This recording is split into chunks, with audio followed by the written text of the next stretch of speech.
cloak he was wearing. His eyes, a shade of blue so dark they almost matched the cloak. Charles Frederick, the latest in a long line of Hohenstaufens. Guardian of the Church, bulwark of the faith, lord of lands from northern Italy to the pagan marches in the Baltic, ruler over millions of people throughout Central Europe. The Holy Roman Emperor himself, in direct line of descent from the great Frederick Barbarossa. All of that mattered little to Eric. His tie to the Emperor was a clan tie, not a dynastic one. He was there to become the Emperor's servant, not his subject.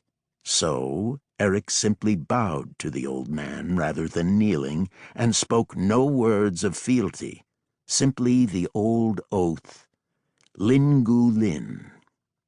The words were Gaelic, but the oath that bound him came from the cold fields of pagan Norway, an oath that went back generations to the time when a Hohenstaufen prince had rescued a pagan clan from demons set loose by their own foolishness. Charles Frederick spoke like an old man, despite being no older than Eric's father, but he voiced the ritual words strongly.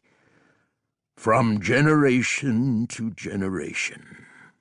He held out the dagger that Eric had heard described with infinite care all his life.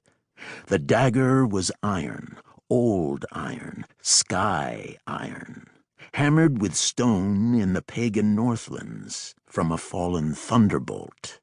The hilt was shaped into a dragon head, the detail lost in the blurring of hundreds of years of use.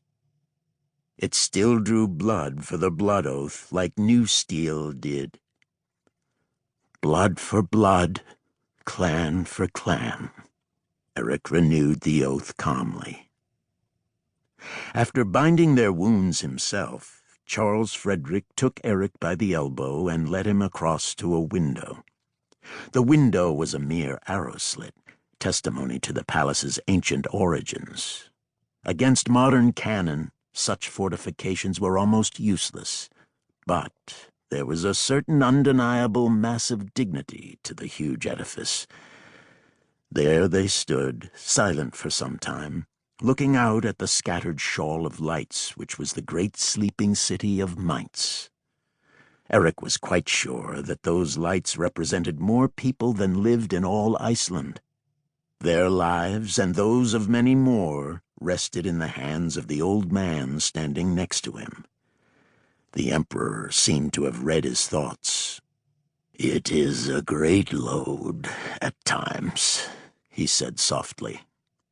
His heavy jaws tightened. The next words were spoken almost harshly.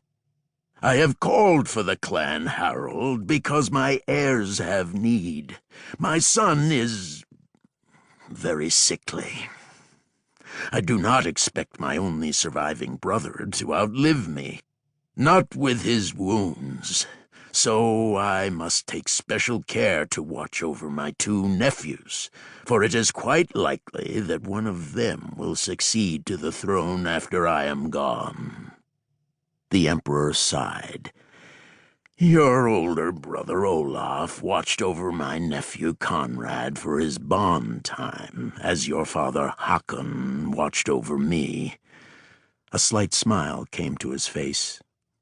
"To my surprise, I find I miss him. He used to beat me, you know.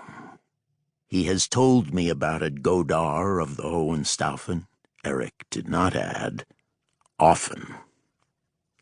Charles Frederick's smile broadened. "According to your brother Olaf, often." He chuckled. "It did me the world of good, I eventually came to realize.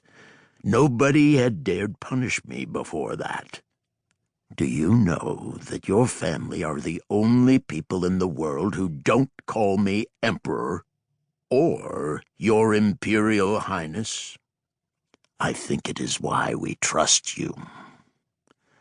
Our loyalty is to the Godar of the Hohenstaufen, not to the Empire." That, too, his father had said. Often.